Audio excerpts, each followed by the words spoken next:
What's going on, everyone? Welcome on in to another edition of the Cleveland Browns Report. Live show time. Matthew Peterson here hanging out with you guys, answering any questions you have, running through our Week 13 preview against the LA Rams, and of course, wrapping up all of the latest news and rumors on DTR, Joe Flacco. We've got a lot of stuff to talk about here because this team, sometimes I think, what do Jags fans talk about? Like, I have no idea. That's a good question. Like, I feel like we always have things to talk about, and I'm sure they do too, but also... What about the Chargers? Like, what do they No, talk the Chargers talk about Brandon Staley right now. Oh, that's true, for sure. That's but, true. like, what do Jags fans wake up talk? What does Jags morning radio sound like, you think? It's like, well, we don't suck anymore. Yeah, like, that's got to happen. Yay, we don't exactly. suck again. All right, well, enough about the Jags.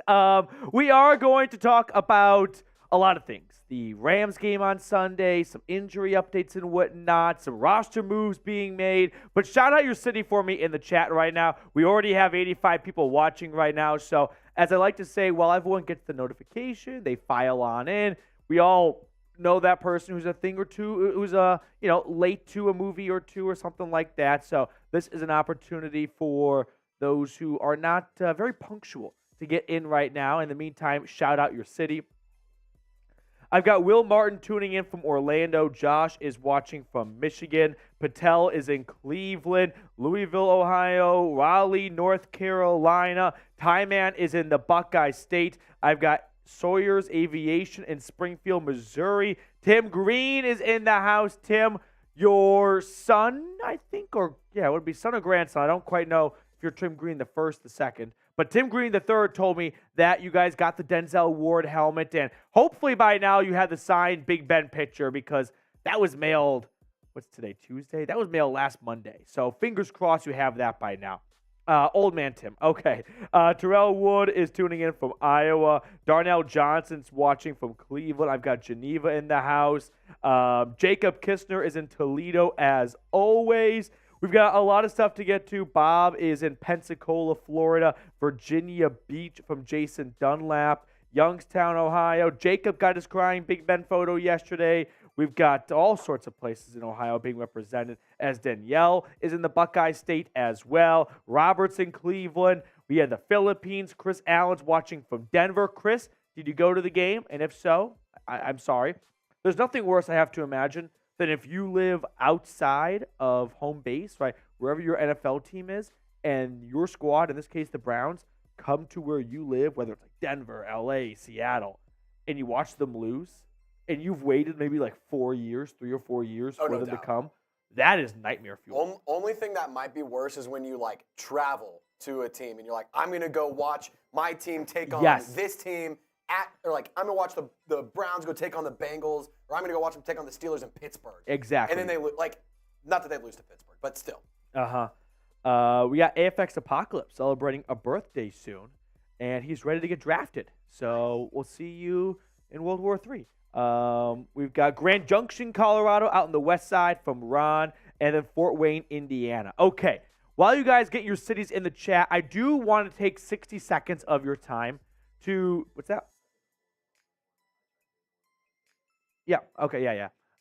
Here we go. Let's tell everyone about a brand new sponsor, which is Factor.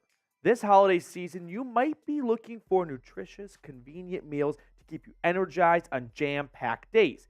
Factor, America's #1 ready-to-eat meal delivery service, can help you fuel up fast for breakfast, lunch, and dinner with chef-prepared, dietitian-approved, ready-to-eat meals delivered straight to your door. You'll save time, eat well, and stay on track with your healthy lifestyle while tracking all your holiday to-dos.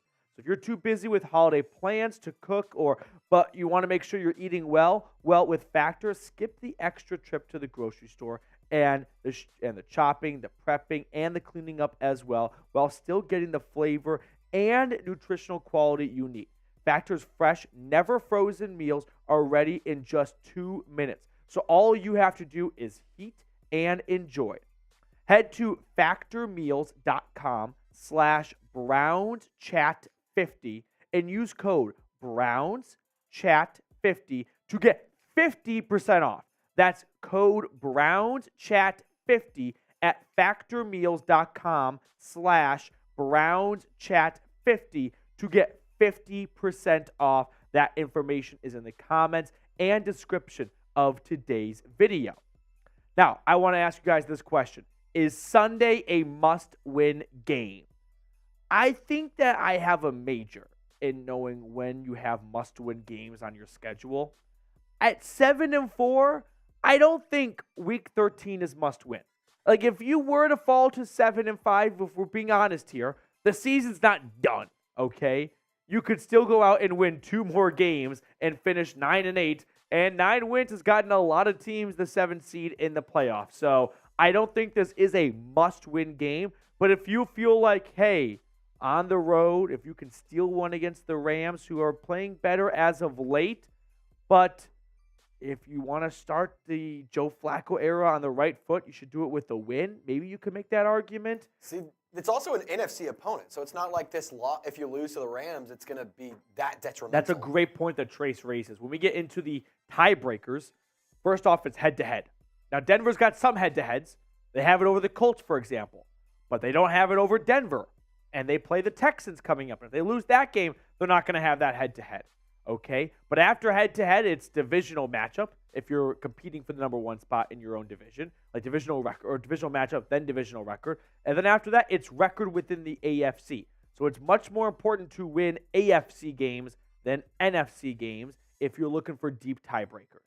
So Malcolm Peterson says no. Chris Allen says no. Daniel Gavorski says yes. Josh Lynch says yes. Oren says no. Tyman says yes. Wes Martin says yes. I don't think it is a must-win game. I don't think the Browns are dead. Stick a fork in them if they lose on Sunday. It'll be obviously disappointing to come away from the road trip 0-2, but it is that, a road trip, right? And so those are going to be naturally tougher games.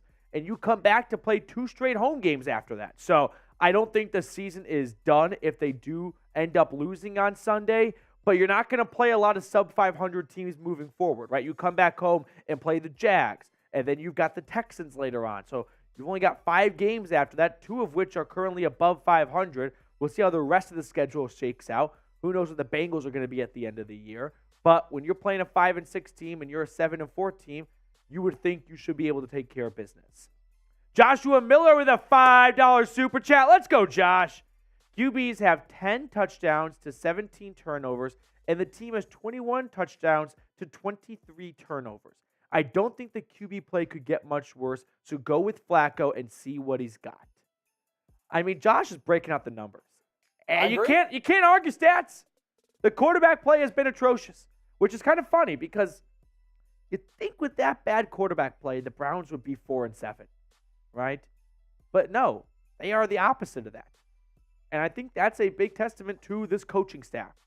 Now, we know some people have strong feelings about Kevin Stefanski, and I truly do believe that those that just want to see Stefanski fail so that they can be proven right are just so conditioned as Browns fans to hate the head coach because so many previous head coaches have been disasters. I'm here to say that's not the norm. Like the rest of the NFL world likes their coach when they have a good coach. So don't feel like you have to just constantly be mad at the coach. Browns got a good coach here. Look at the numbers Josh just pointed out. Like if you're going to overcome those obstacles, which are big obstacles, 10 touchdowns to 17 turnovers, you got to be pressing some other good buttons to keep yourself in game. So that's all I'm going to say on that front there. Josh, I appreciate the super chat. All right, before we get into the meat and potatoes of today's show, predict the score for me, Browns versus Rams. Let me know down below in the comment section what your score predictions are. Looking for the first one as we have Joshua Miller. Sort of going 1-1 would feel a lot better than going 0-2 on the road trip. That is true. There is no question about it. 1-1, I can confirm, would be better than 0-2. Cool dude, JT 17-10 Rams. Chris Allen says Browns 24-10. Josh is taking the Browns 24-17. Tim Green having Cleveland win 20-16. That Jeep guy 27-15 Browns. Darnell Johnson 24-10 Brownies. Malcolm Peterson Browns 24, Rams 20. Every time I see Malcolm Peterson in the chat, I think it's me. Dude, I swear I was like Malcolm Matthew Peterson. It's the same person. The same first 2 letters. Good last name, though, dude.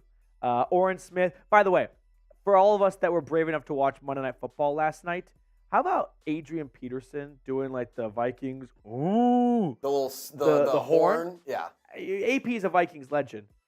Let's not forget that the Vikings also suspended him. Yeah.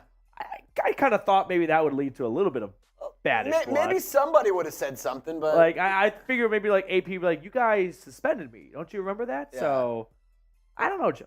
I don't know. Maybe he felt bad. Josh Dobbs, like they had Josh Dobbs going, so he's like, I'll go and. Josh, it's Mexican dinner tonight. For me, it's trivia night, which means I have leftovers. I still have some Thanksgiving leftovers. I was gonna say you still got leftovers. I still have some Thanksgiving leftovers, and I got Factor meals. They sent me a whole box of them. Did we get our Factor in? Yeah, I got mine. Oh, I haven't got mine yet. You should go check the mail. Okay. So we have a mailbag coming up at the end of the show. Get those questions in right now. #Browns, or if you want to be a superstar like Josh, you're more than welcome to super chat if you can, and we throw it on screen for everyone to see. You get to jump the line, and if you want to support the show, it's a great way to do so. So, Josh, you're awesome. Thank you so much. But coming up on today's show, the latest news and rumors, a Browns-Rams preview, and like I just said, a mailbag, #Browns, somewhere in your question in the live chat, or you can super chat, and it cuts the line, and it goes all the way to the top. Okay, are we ready to jump into the show? Time Man was getting on my case about us starting late today. I had to run to the bathroom, and then I just needed a new cup of water. 3 minutes late isn't all that bad. I know, which is kind of funny because like I come in, I know my show's at 4 p.m. Yeah. Central, 5 p.m. Eastern. Yeah. And no matter how hard I work throughout the day, I feel like I always come like 1 or 2 minutes It's always short. 4:03. Like if I just came in 4 minutes earlier this morning, it would have been hunky-dory. All right, here we go. Let's jump into a live Cleveland Browns report.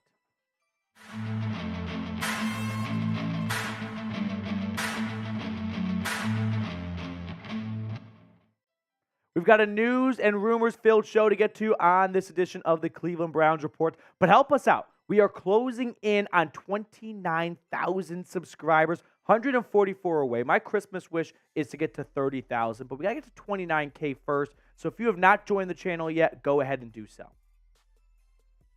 Let's start today's show off with some roster moves being made by the Browns as they themselves announced. We have signed running back John Kelly to the practice squad. Now, you might be thinking, wasn't he on the practice squad? He was released from the practice squad like 2 weeks ago, and they added Joe Flacco, and then they moved on from Kenyan Drake. So not quite sure what Kenyan Drake did to make them reverse their decision from 2 weeks ago when they could have dropped Drake and kept John Kelly, but the former Tennessee Volunteer is back on the practice squad. They also released Thomas Graham from injured reserve. He was a really good nickel corner, and then he got injured and put on IR before the season started. So they reached an injury settlement from him, and he can go out and play wherever he wants to. But on today's show, is it Joe Flacco time? Let's really get into the nuts and bolts of today's show because, unfortunately, Dorian Thompson-Robinson is still in concussion protocol, and concussion protocol is not something that you can just skip through. Like, this is not 2009 anymore. This is not the league. It's a very serious protocol. I'm rewatching the league, by the way, so be prepared for a lot of league references.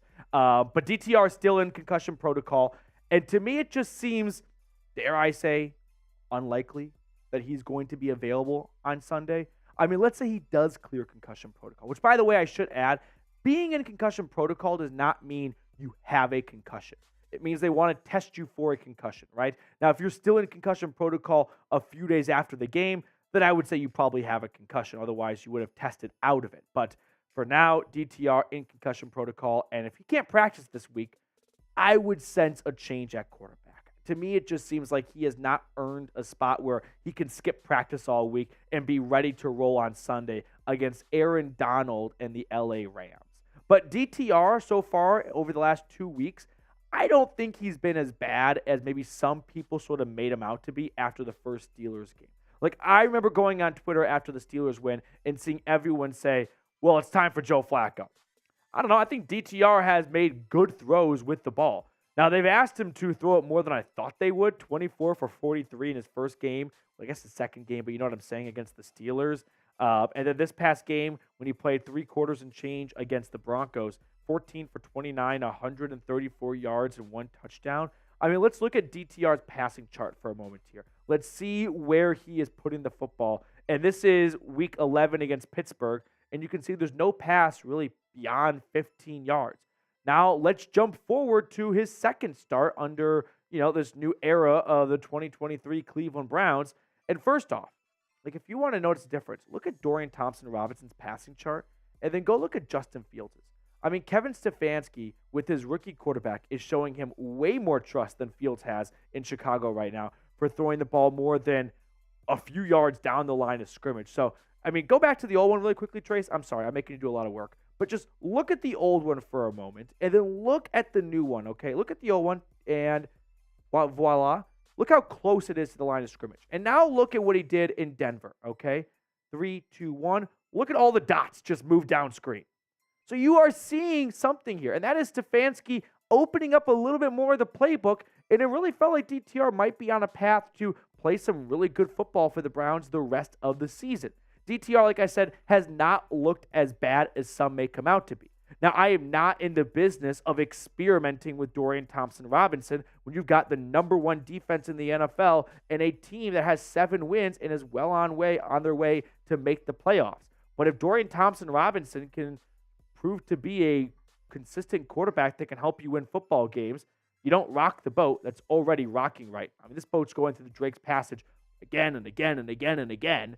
So if you've got something with DTR, you should stick with him. And it looked like the Browns were really building off of the Steelers game last week in Denver, but unfortunately, Stefanski kind of panicked and went away from the ground game, and then the injury happened, and it felt like all that went down the shitter.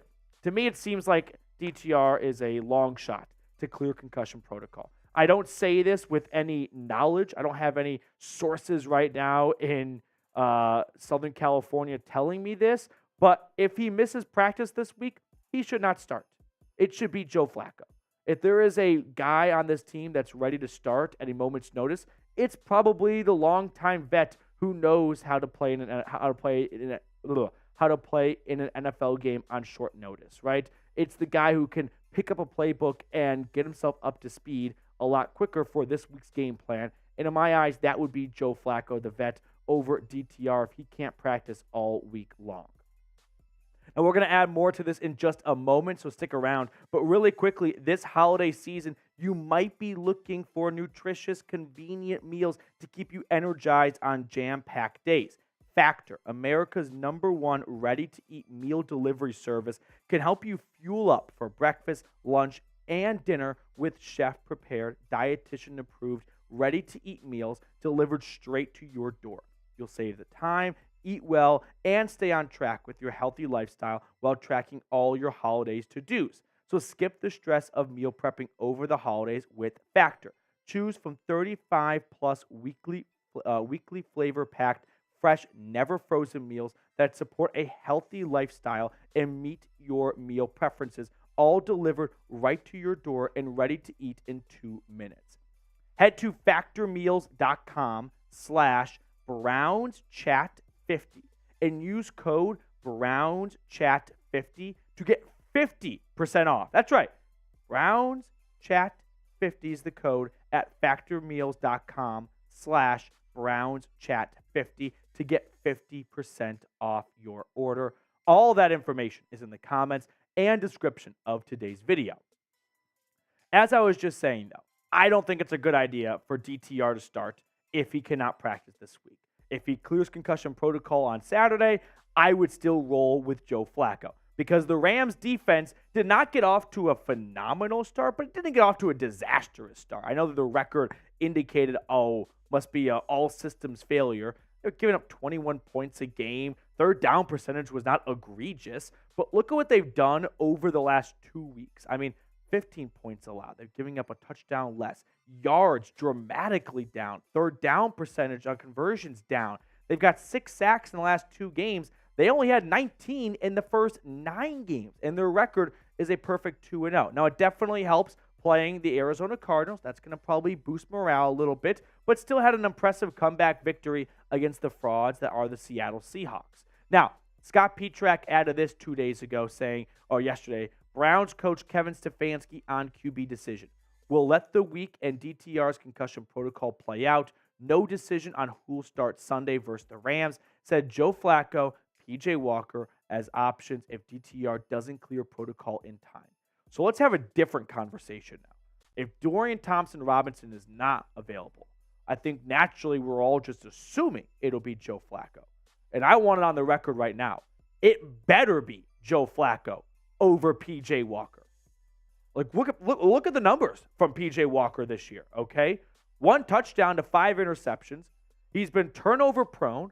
He has given us some great moments, some great fourth quarter drives against the Colts and against the 49ers. But no, I would not roll with PJ Walker if I have the choice over Joe Flacco. We know what Joe Flacco is capable of. We know he's got an absolute cannon of an arm. Now, maybe we see some college football and we see a little bit of a 2 QB system, which that just never works out anyway. But maybe they see Flacco come in for some big, deep shots, and PJ Walker's got a bigger playbook, so they can run more consistent plays that they've run all season long. But I would take Joe Flacco over PJ Walker every single day of the week. Why? For starters, this team is not winning playoff games with PJ Walker. They're not. Like, I hate to burst your bubble. Maybe they could squeak by 1 week, and that would be awesome. Don't get me wrong. But no, we have seen some teams get into the playoffs and then roll with random quarterbacks. And you might not remember them, but like they exist. I remember the Vikings did against the Packers like almost 10 years ago now, and Joe Webb was the quarterback. That was a disaster. How about all the times the Texans started random guys like the Yates of hell with TJ Yates? I mean, it sounds fun and not even all that fun going into it. And then it's just a forgotten memory half a decade later. Whereas Joe Flacco gives you a much better chance of winning playoff games. Now, I understand we're just talking about the Rams game here. But if you're going to be a serious playoff contender, you should kickstart the Joe Flacco reign now if you do end up going that direction. Whereas if you roll with PJ Walker and you end up losing, well, now you got yourself a loss. You're not anywhere closer to Joe Flacco getting some more reps and getting some practice and getting up to speed for the postseason if he ends up being the playoff quarterback. I just don't see a lot to gain long-term or really even short-term with PJ Walker. Whereas Flacco, he might be the guy that is your starter in the playoffs if he does perform well on Sunday. So I'd rather kickstart the Joe Flacco experience sooner rather than later so that if he does end up starting in wild card weekend, he's not making his second start as a Browns quarterback. He's making his 4th or his 5th or maybe even his 6th start as a Browns quarterback. So pick a quarterback for me, Joe Flacco or PJ Walker. I think this should be a slam dunk Joe Flacco. So I'm typing 15. That's his jersey number, by the way. But if you want to roll with the guy who's been here for longer, I can see the lure of like, no, Flacco's been here for 2 weeks. He doesn't know the playbook. Guys, Flacco's been in the NFL for a long time. I think by now he knows how to pick up a playbook quickly. So even if it is a limited playbook, we saw Baker Mayfield with the Rams last year beat the Raiders with a limited playbook. Give me the better quarterback. That is Joe Flacco. Now, before we get on out of here, I do want to show some love to our Week 12 Watch Party legends. Starting with our MVP, that was Johnny. The guy was incredible. He came in, he dropped $100, and then he gave the Browns Nick Chubb jersey to a Browns fan. So, Johnny, thank you for being a good sport about the whole thing. I really appreciate you, dude. All pro is Mike Dibble. I've just never seen the likes of it. Every single week I come up here, and every single week I give the same speech, and that is Mike Dibble continues to blow my mind with his passion, his dedication, and his execution for helping this channel and helping this team out. Dibble, you are a walking legend. Pro Bowl is Ken G. Ken G is an absolute first ballot Pro Bowl player this year. When the NFL comes out with the top 100 list, Ken G better not be on the episode until it's the final one, because he is 1 through 10 in my eyes. Ken G continues to stack great Sundays after great Sundays, and there's a lot of teach tape to be had from Ken G. My sleeper is Max T. In fact, I'll open it up to Max and Joel, because these are two guys that do not mess around on Sundays. They get in early and they stay late. They are in for the long haul. They're not tapping out if the score is not in their favor at halftime. They're not going to a pumpkin patch in October. The T-men are here for all 4 quarters, and they're going to be on their worst behavior the entire time. In the game ball, this one's long overdue. Kimberly Hurst. If you guys want to get some real reps in the comment section, go look at what Kimberly Hurst is doing. I mean, she is pumping out comment after comment after comment. Kimberly Hurst, absolutely a beneficiary of the game ball for her constant dedication to this channel. I cannot thank you enough, Kimberly, and I look forward to seeing you in future watch parties. That's going to do it for us on this edition of the Cleveland Browns Reports. If you enjoyed our show, hit me up over on X, Twitter, whatever, at Matthew Petey. I'm always talking Brownies over there. Well. I was like, do I put that on the show or not? Ken G. You can't make it up. You can't? You can't make it up. Max T's in the chat too? Oh, let's fucking go. I mean, this is an absolute party of real ones. The funny thing is, like, a little bit of a peek behind the scenes here.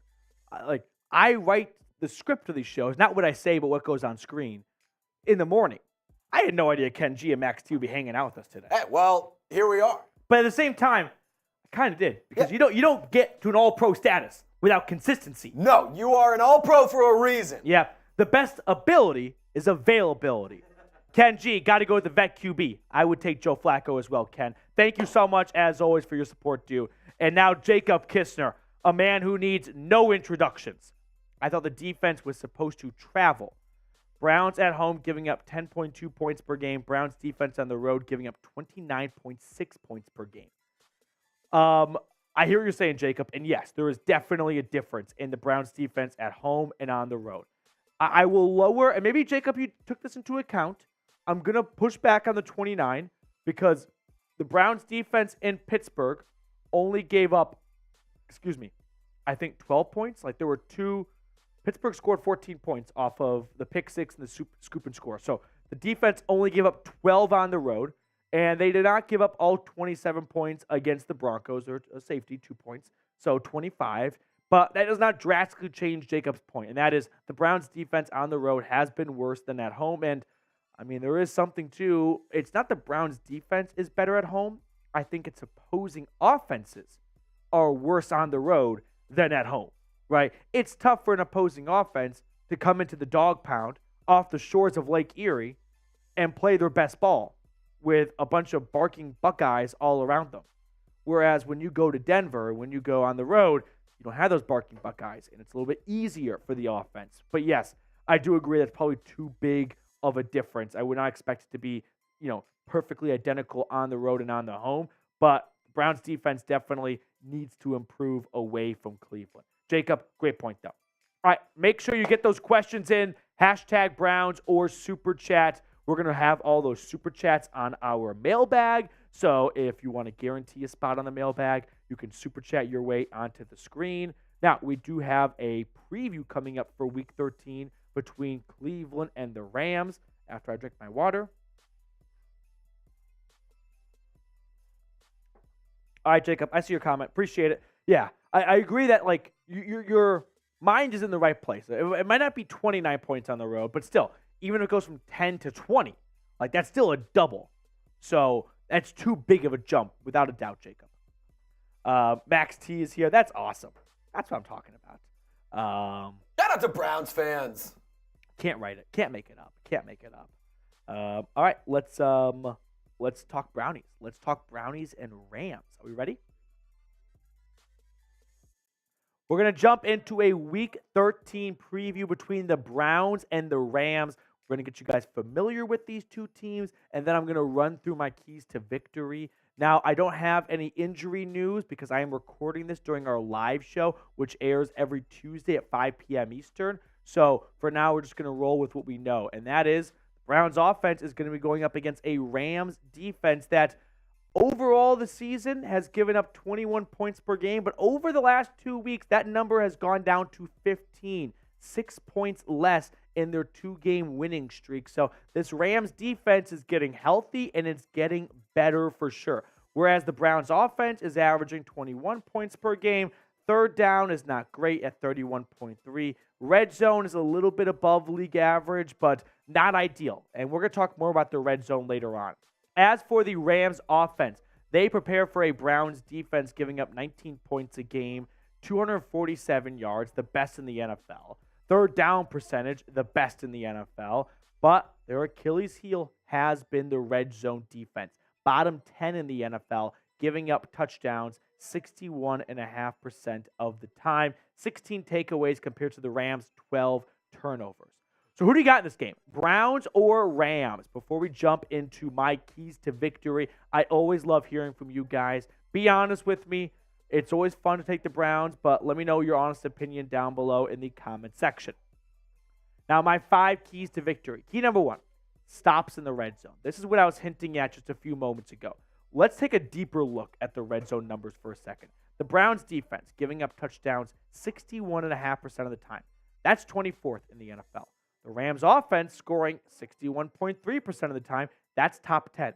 So this is an oil meet water situation, right? The Rams offense scoring, or I guess the opposite of oil meeting water. This is oil meeting fire. Rams offense scoring in the red zone top 10, and the Browns defense bottom 10 in the red zone. Now, unfortunately, I've got some good news. I got some bad news. I got some good news. Let's start with the bad news first. Everyone likes bad news first. The Rams' last 8 of their 9 touchdowns have all come inside the red zone. So they have gotten really good at the red zone over the last couple of weeks. But the Rams have only scored 4 touchdowns outside the red zone this year. So what does this tell me? Well, the Browns defense does not give up a lot of red zone trips very often, right? They have given up the fewest amount of yards in the NFL. So if the Browns are able to keep the Rams outside of the red zone, I think Cleveland's got a really good chance of winning this game. But if the Rams are able to penetrate the Browns' red zone and get themselves near the goal line, well, their last 9 touchdowns, 8 of them have been in the red zone. So clearly LA has found some good play calling and some good recipes when it comes to goal line plays, and the Browns defense has not had a lot of great stops at the goal line. So it's vital for the Browns to keep LA out of the red zone. The red zone, in my eyes, will decide this game. If the Browns can keep the Rams outside of Cleveland's 20-yard line, then LA is going to be settling for a lot of field goals or some punts, and the Browns offense is going to have a chance to go step for step with Matthew Stafford and Cooper Kupp and Puka Nacua. However, if the Rams are able to get down to Cleveland's 15 and 10-yard line, we've seen a lot of drives end in touchdowns for opposing offenses in the Browns' red zone, and that might be too much to overcome. The Browns can match field goals with backup quarterback play. Matching touchdowns is a different thing. So it's going to be vital, not for the Browns defense to have good red zone defense. That ship might have sailed. It'll be vital for Cleveland to keep the Rams out of the red zone. Second key to victory, run the football. I know it is something we all scream at our TVs, but this week of all weeks, it's probably the most important week for the Browns to really commit to running the football. I mean, you can look at the numbers from Jerome Ford and Kareem Hunt. By the way, Jerome Ford leads all AFC North running backs in rushing yards. He wasn't a first-round pick, but someone in Pittsburgh was. Listen, whether it's Joe Flacco or Dorian Thompson-Robinson coming off of concussion protocol, asking either one of those quarterbacks to throw the football 40 times is not a good recipe. It's just not a good idea. Now, I understand that sometimes the game might get away from you a little bit, and you've got to throw to get back in the game. But at some point, Stefanski has to have a little birdie in his head go, hey, dude, it's the fourth quarter, and you're only down 1 score. Don't panic and ask DTR to throw it on 1st, 2nd, and 3rd down. Keep yourself ahead of schedule. Go from 1st and 10 to 2nd and 5. From 2nd and 5 to a 1st down or 3rd and 1. But what you don't want to have happen is go from 1st and 10 to 2nd and 10 to 3rd and 10. So don't ditch the ground game. Even if you fall behind a little bit, and that's probably Stefanski's biggest Achilles heel, is that if he falls behind, I think he feels the need to just ditch the game plan. Don't ditch the game plan. You're down 5 in the 4th quarter. Stick to the game plan. The game plan is working. You want to know what the game plan is when you have a backup quarterback? It's stay in the game in the 4th quarter. Keep yourself alive. That's the name of the game when you have a backup quarterback in. And you are doing that when you're down 5 points like they were in Denver in the 4th quarter. Don't panic, Kevin. You're doing a great job with this team at 7-4, starting 3 different quarterbacks so far, and probably 4 after Joe Flacco. Don't panic. Now, today's show, well, our awesome new sponsor, Factor, has an awesome deal for the Dog Pound, because this holiday season, you might be looking for nutritious, convenient meals to keep you energized on jam-packed days. Factor, America's #1 ready-to-eat meal delivery service, can help you fuel up fast for breakfast, lunch, and dinner with chef-prepared, dietitian-approved, ready-to-eat meals delivered straight to your door. You'll save time, eat well, and stay on track with your healthy lifestyle while tracking all your holiday to-dos. So looking for special occasion meals during the holidays? Level up with the Gourmet Plus options. Prepared to perfection by chefs and ready to eat in record time. Enjoy premium ingredients like broccolini, leeks, truffle butter, and asparagus. Head to factormeals.com/BrownsChat50 and use code BrownsChat50 to get 50% off. That's right. Code BrownsChat50 at factormeals.com/BrownsChat50 to get 50% off. All that information is in the comments and description of today's video. Third key to victory, Cedric Tillman needs to step up. We saw the most from number 19 in Week 12 against the Broncos than we had seen all season long. He had 4 grabs for 55 yards in the Week 12 loss against the Broncos, but we got to see more out of Cedric Tillman, because Amari Cooper, I'm going to say it right now, I don't think he's going to be 100%. The guy's an Iron Man. Go look at his history. He rarely ever misses games. I mean, he basically hadn't missed any games for most of his career outside of a COVID issue back in 2020 or 2021. But Amari Cooper is likely not going to be at 100% with a rib injury. So someone else is going to need to step up. And if Dorian Thompson-Robinson ends up being the quarterback, well, he's starting to develop a nice connection with his former high school QB or high school wide receiver, Cedric Tillman. So I want to see Tillman build off of that game, not just tap out. Not just be like, all right, I had my one good game this year. See y'all next year. No. Let's build off of that, Tillman, and let's improve, and let's become a consistent go-to target down the stretch. Fourth key to victory, Za'Darius Smith game. So you might notice a trend with these last 2 keys to victory. But I'm also going to shoot my shot right now and say this. Myles Garrett is probably not going to be at 100%. This is the classic hurt versus injured, and I bet Garrett's more injured than hurt in this case, but the guy's a warrior, and my guess is the conversation went something like this. Myles, do I need surgery? Doctors, well, no. Okay, I'm playing. And that was the end of it. Like, as long as Myles Garrett does not require surgery, he's probably going to be out there with the rest of his team. So if Myles Garrett is going to be less than 100% for this week and probably the next week and maybe another week after that as he gets, back towards 100%, someone else is going to have to step up in his place. And that's why I am signaling out Za'Darius Smith. He's the next highest paid defensive end on this team, and he's put up some really good moments in his Browns career so far. I know 3 sacks does not jump off the screen, but he's had a lot of pressures. I mean, remember the first play of the game on the first play of the season? Joe Burrow pressured, incomplete pass. Like, he's been getting to the quarterback all season long. Now he just needs to translate those pressures and those hits and whatnot and those hurries into sacks.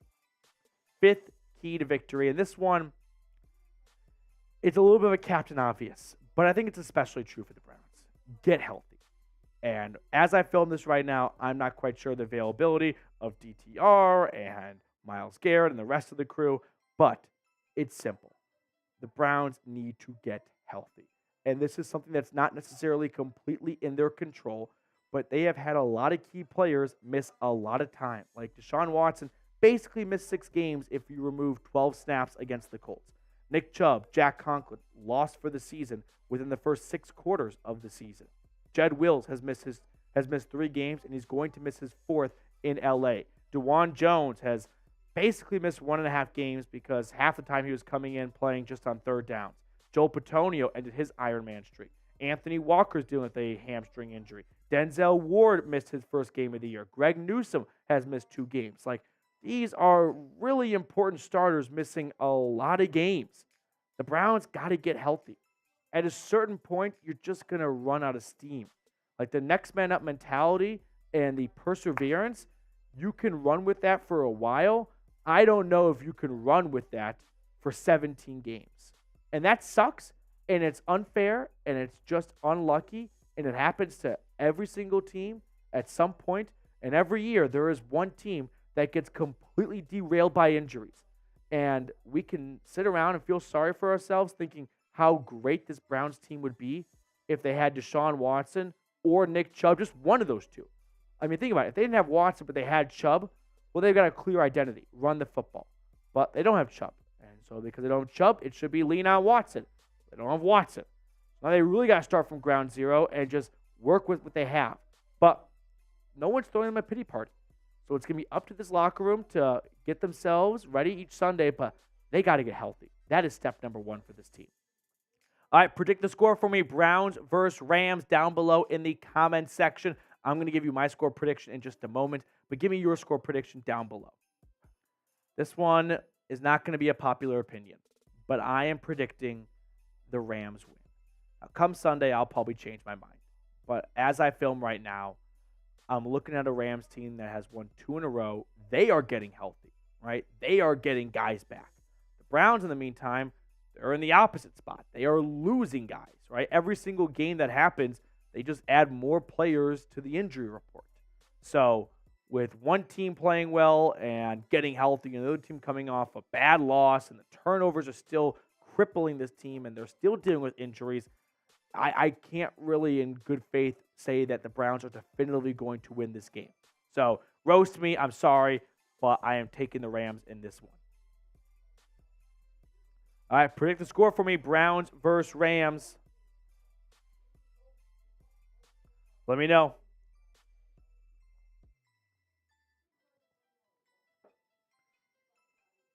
Ty, man, I'm sorry, dude. Like, would you guys want me to pick the Browns every single week? I feel like I got it. By the way, I feel like I pick the Browns every fucking week. This is probably the first time I've not picked the Browns. There's a certain extent of you want to pick the Browns, but you also have to be realistic. You also have to be honest. You know? Like, how about this? Had I picked the Broncos last week, which I low-key wanted to do because they were on a 4-game winning streak, and Cleveland was going on the road, and Denver won. Like, I'm not going to take a victory lap about being right, but I feel like after the game, you're like, all right, well, at least Petey's being honest with us, and he's accurate. Yeah, no doubt. Yeah. Okay. Here we go. We got a mailbag coming up next. Ask your questions right now. #Browns or Super Chat. If you Super Chat, we guarantee your question gets on screen. If you go the #Browns route, you're just at the mercy of producer Trace picking his favorite questions. So we're going to start the show off with a couple of Super Chats we got, and then we're going to jump into whatever questions you guys have. #Browns or Super Chat. Do we need some more questions? Shout out to Joshua Miller for asking pretty much every question we have in our mailbag. But love you, Josh. We want to get the other people and the other Browns fans involved as well. So we're going to pop up a few of yours, but we got, I don't know if we're going to put the Petey's Christmas list in there outside of the 30,000 subs. Petey's Christmas list? Yeah, he asks, Petey, what's on your Christmas list this year? #Browns. I kind of want, I'm a slut for jerseys. For what? For jerseys. Oh, dude. So like last year I got the Nick Chubb throwback jersey. That's tough. So I've got a home jersey, a throwback jersey. I want a road jersey. I want a Denzel Ward road jersey. That would be sick. You know why? Because when corners play great on the road, like a pick six on the road silences crowds. Like, you guys are in for a long day. Like Denzel Ward in Cincinnati, hits different. JJ Arcega-Whiteside from AFX. What are we doing, dude? All right, get those questions in. #Browns down below in the comments section. It can be about this week's upcoming game. It can be about anything under the sun, really. So get those questions in. #Browns down below in the comment section. We need a couple more questions to get this plane off the ground here. I appreciate Joshua Miller being the MVP of the mailbag. Josh is just a curious guy. He's just got a lot of questions on his mind. And you know what? He is taking advantage of the live chat section. Oren Smith has a question in there. Christopher. We got AFX Apocalypse asking a question. Christopher, that's a good comment. You should just copy and paste that comment and add #Browns behind it. Hashtag Browns.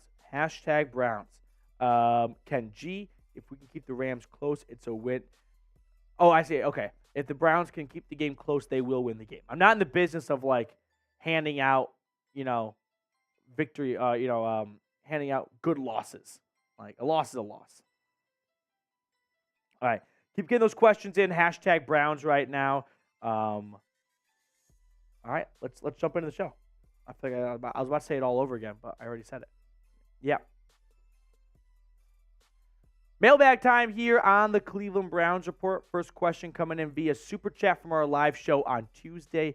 Joshua Miller asking, QBs have 10 touchdowns to 17 turnovers, and the team has 21 touchdowns to 23 turnovers.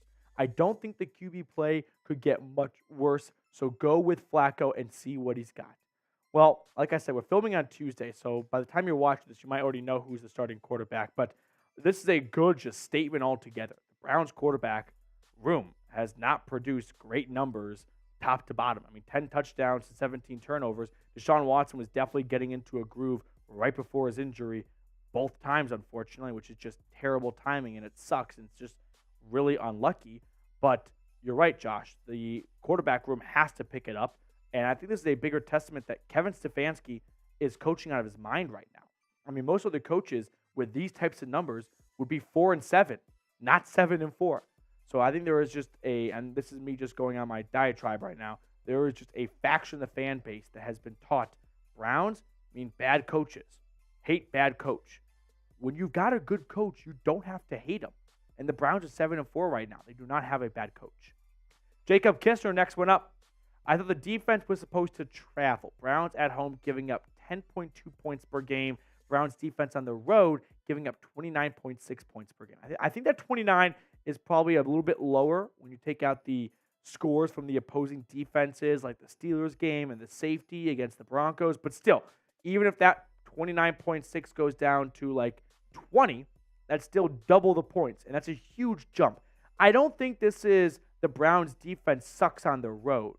I think it is opposing offenses are better at their home field compared to playing off the shores of Lake Erie with a million barking Buckeyes around them for 60 minutes. So it's definitely a big testament to how great Browns fans are at home and how hostile of an environment it is for Joe Burrow and Ryan Tannehill and Brock Purdy, who ran through the Browns' defensive gauntlet early on. And unfortunately, well, when those quarterbacks are playing at home, it's a little bit easier for them, not going up against the Browns' defense and the Browns fan base. But still, there is an improvement that has to be made by the Browns defense on the road. I think another element is, for whatever reason, the tackling on the road. I mean, like the Colts game comes to mind, just some bad tackling altogether. That has to get cleaned up, and I'm sure Jim Schwartz could give you a much better answer as to why the defense kind of falls off on the road, but there is definitely a pattern here, Jacob. Ken G, next one up, got to go with a veteran QB. If we're talking QBs here between Joe Flacco and PJ Walker, if DTR cannot go, and maybe this all gets dated, I would go with Joe Flacco. For starters, PJ Walker has not been good this year. The Browns are lucky to have wins with the play that PJ Walker has given us. So I don't think it can get any worse than PJ Walker, so you might as well try out Joe Flacco and see what he can do. I mean, he had a great connection with Elijah Moore last year, so they can pick up where they left off, and hopefully Amari Cooper can get back to 100% soon. But yes, I would go with Joe Flacco over PJ Walker without a doubt. But pick a QB for me, Joe Flacco or PJ Walker. Let me know down below in the comment section if you were to pick one of these two guys, if DTR cannot play, who you would pick. Next one coming in from Joshua Miller again. Will JOK be our MVP the second half of the season? JOK played the best game of his NFL career, I would say, in the Week 12 matchup in Denver. He led the team with, I think, 12 tackles, a sack, a forced fumble. He was doing everything. So JOK, I don't know if I can say he'll be the second half MVP, although he's definitely trending in that way after the Broncos game. Other guys that come to mind, Myles Garrett. I mean, Myles Garrett can be the MVP of the first and the second half. He's on track to win Defensive Player of the Year in my eyes. Grant Delpit had a really strong start to the year, and he has not cooled off, but I think we just gotten used to, Grant Delpit is a Pro Bowl caliber player. So every single week he goes out there and plays like a Pro Bowler, we just sort of get more and more used to it. But he has been phenomenal. I'll also toss in Denzel Ward if he's able to get back and stay healthy. He has played the best football of his NFL career. But Josh, I think you're on the right track of JOK as a potential sleeper for the MVP of the second half on the defensive side for sure. And well, actually, probably the offensive side too. Now, today's show was made possible thanks to our brand new awesome sponsor, Factor. This holiday season, you might be looking for nutritious, convenient meals to keep you energized on jam-packed days. Factor, America's #1 ready-to-eat meal delivery service, can help you fuel up fast for breakfast, lunch, and dinner with chef-prepared, dietitian-approved, ready-to-eat meals delivered straight to your door. You'll save time, eat well, and stay on track with your healthy lifestyle while tracking all your holiday to-dos. So when you're too busy running around to plan lunch, Factor has you covered with lunch to go. Effortless, wholesome meals like grain bowls and salad toppers that are ready to eat when you're out on the go. No microwave required.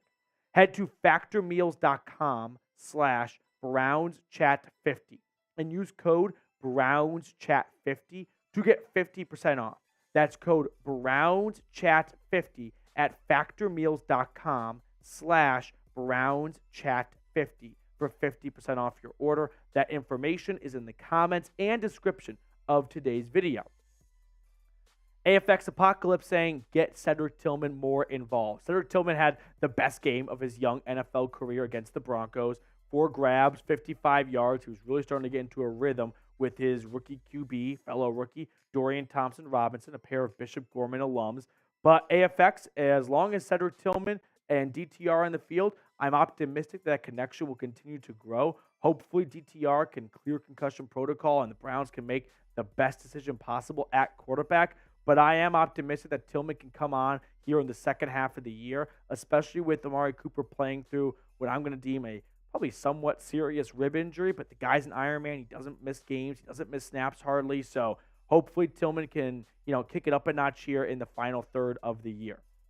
Kistner, what's going on, dude? What was the bigger head turn? Joe Hayden in a Pittsburgh Steelers uniform, or Jamal Lewis in a Browns uniform, or Joe Flacco in a Browns uniform? I'm going to power rank these. Now, obviously, I'm doing this from a Browns lens. Actually, let me do it from just an NFL lens. Take the bias out.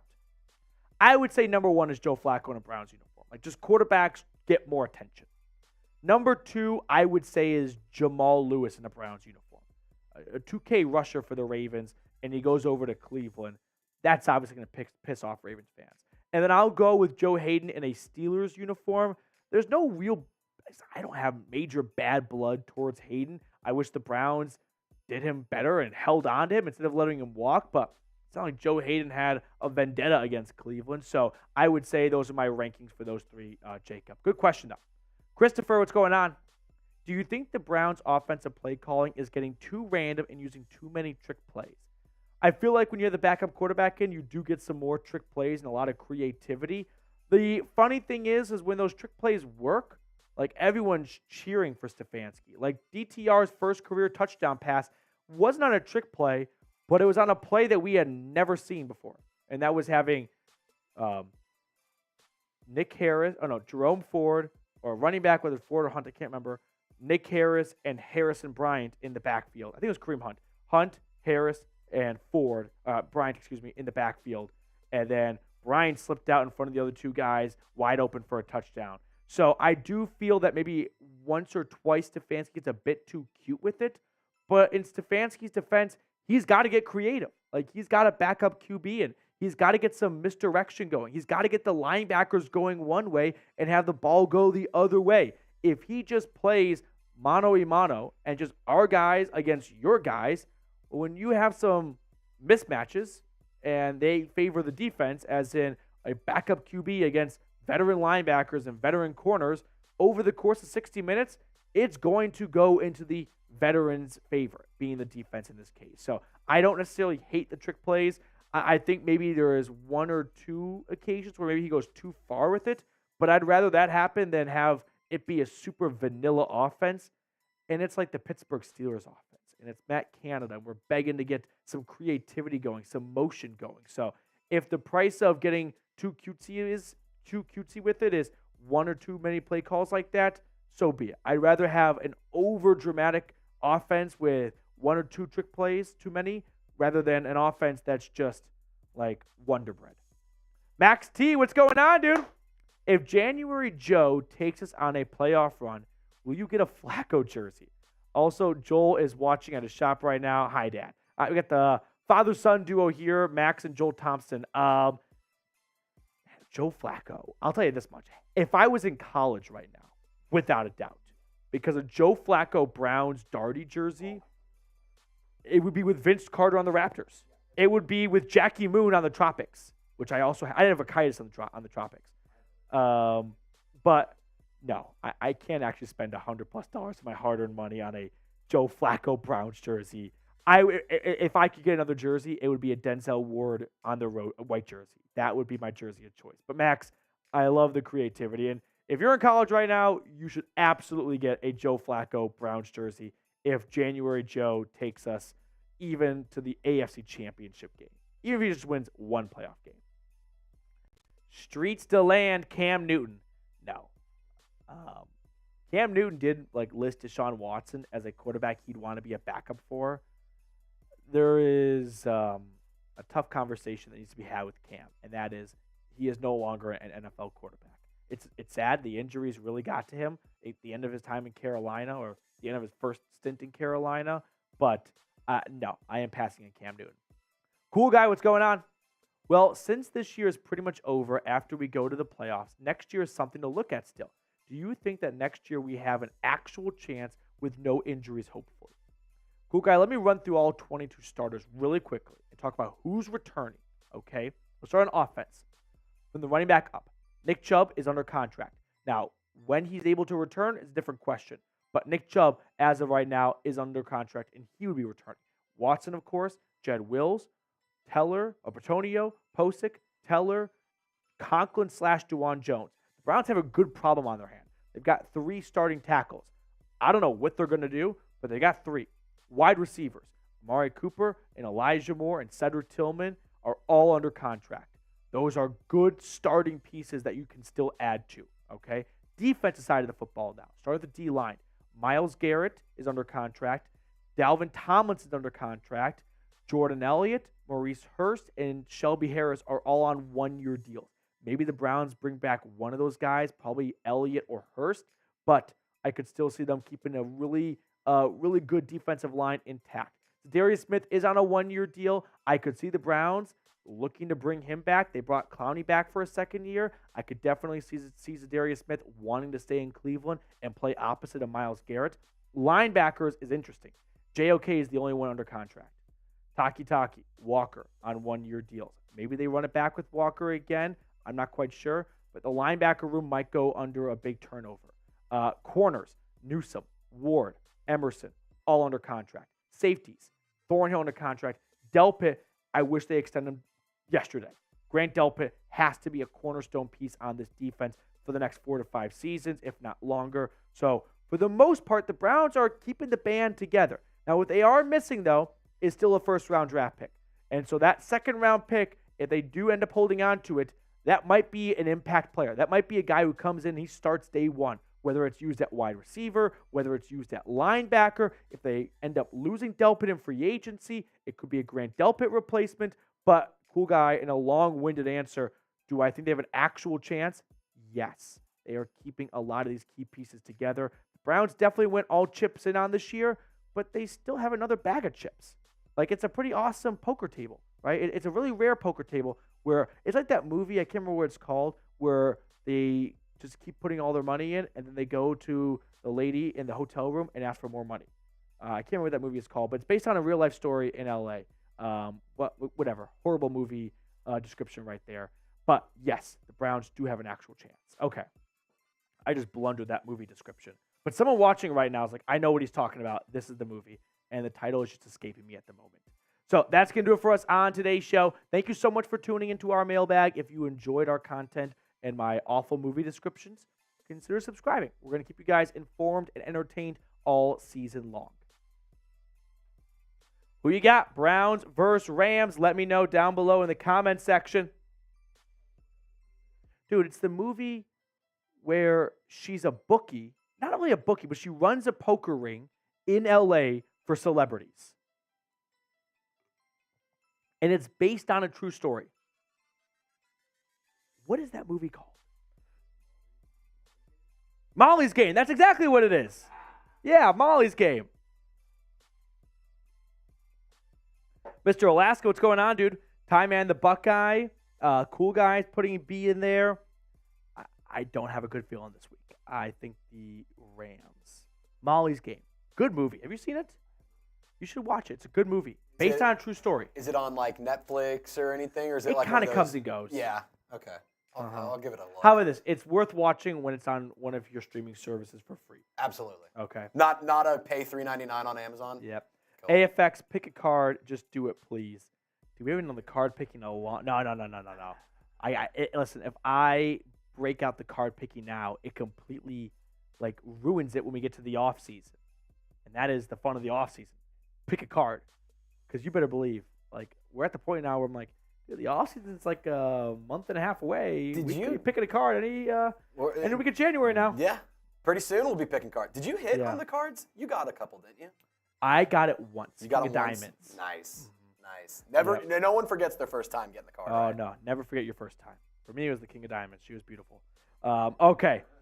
That's going to do it for us on our live show today. I really appreciate everyone that takes time out of their Tuesday afternoons and early evenings to come hang out with us. Thank you all so much. You're the best. I can't wait to see you guys later on in the week and on Sunday again. So enjoy the rest of your night. I'm trying to think. I host trivia tonight. You guys ready for a good trivia question? Okay. I think of the favorite trivia question I wrote for this Tuesday night game. I'm excited. I'll give you the final question. Ooh. Ready? Hit me. All right. I'm going to give you two celebrities. Okay. Give me their combined age. Combined age? Okay. Yeah. Ready? And you got to be within three. Jerry Seinfeld and Nicki Minaj. So start with one. So they're combined age? Combined age. Okay. Give me a number. I'm going to say 105. 105 is my answer. I'm going to say Nicki is around 35 years old. Okay. Jerry's around 70-ish. You're pretty close. Really? Yeah. Wow. No one. I'm usually bad at these ones. Yeah. The age ones are tough because if you don't know one of them, the whole thing is messed up. What did you say again? 105 is my final answer. 109. No way! So Jerry Seinfeld is 69, but Nicki Minaj is 40. She's 40? Yeah. Mm-hmm. Okay, so I had Jerry Seinfeld pretty close. Okay. Let me end with this question coming in from Joshua Miller. Is Conklin's contract tradable, and if so, what could we get for him?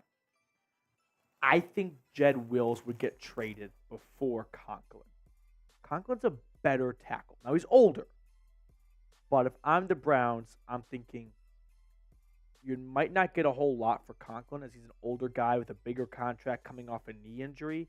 Whereas you could get some more for Jed Wills, so you're going to get a better draft pick and keep the better player.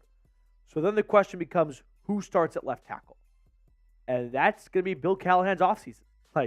You've got from January to week 1 in September to figure out that enigma. I think they might move DeJuan Jones to left tackle. That would be my inclination. So we'll have to wait and see. Okay. Oren Smith, last question. Do we draft left tackle or linebacker? Okay, Oren, let me answer this question by saying with their first draft pick, because they should draft both. But if we're talking their first selection in the draft, linebacker seems like a bigger need. But you can find linebackers in round 5 that are just as good as linebackers in round 2. The same cannot be true for tackles always.